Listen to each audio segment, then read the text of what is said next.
So we're here to talk through this Canal view by Grant Fikes called Twins. And before I talk about the specific puzzle, I wanted to give a little bit of the oral history of this style. We first received it about 7, 8 years ago as a submission from Prasanna Seshadri, where he wrote us that he had something very interesting to share, and something was the title at that stage for the puzzle. He hadn't put any thought into what to name it.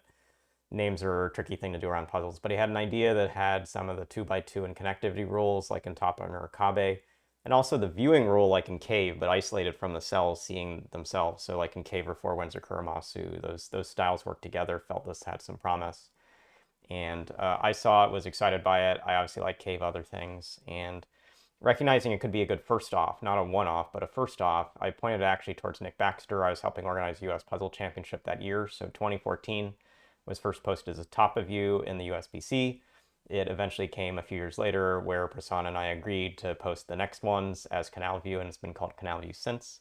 We've had some other puzzles on the site, which I'll link down to below. And as I said, this is part of the Shading Variety Collection, a book we just released. So there are several more in that book to solve for. Two of the rules, again, connectivity and view. Let's start from the view side. This one clue has to see other shadable cells, and I can't shade the circled cells, so it can only see this one. Marks S off. This 3 can only see to the left. It can see 3 cells there, so just shading thinking. This 4 can see 3 above and 2 below, but it can't see both of these below, or that would interact with the 1, so this and this get marked in.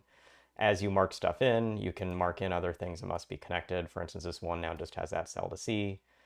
This 3 has 2 to see, 2 to see, so I'll always see these ones, but now I get the 2x2 rule, which I haven't used yet, but I'll use now, which puts those in. I haven't used connectivity, I'll use that now. Again, we're eliminating spaces where you can see multiple things.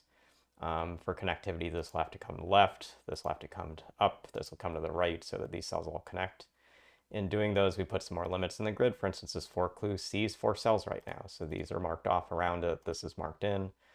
For connectivity, we're going to have to come through this channel, but that completes the 2 clue. So we're going to have to come through here, put this in, that completes this 2 clue. This will come down. I haven't marked it in yet, but this 3 does see the cell to get completed. Connectivity moves this over here, and now this 3 has 2 cells marked. And if there's any notation that's sometimes useful in this puzzle, I'll just put it in here. There are cases where I know that you can't shade both of these cells.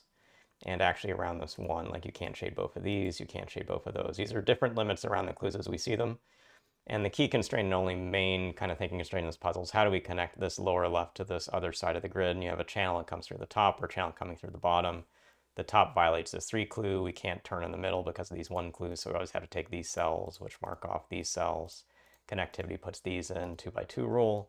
Last cell seen around the 3, and we're finished with this grid. So pretty easy start for the Monday week, but hopefully a style that's whetting your appetite for more. There will be another Canal view later this week, and as we said, more in the book from Prasanna and through some of the links given below.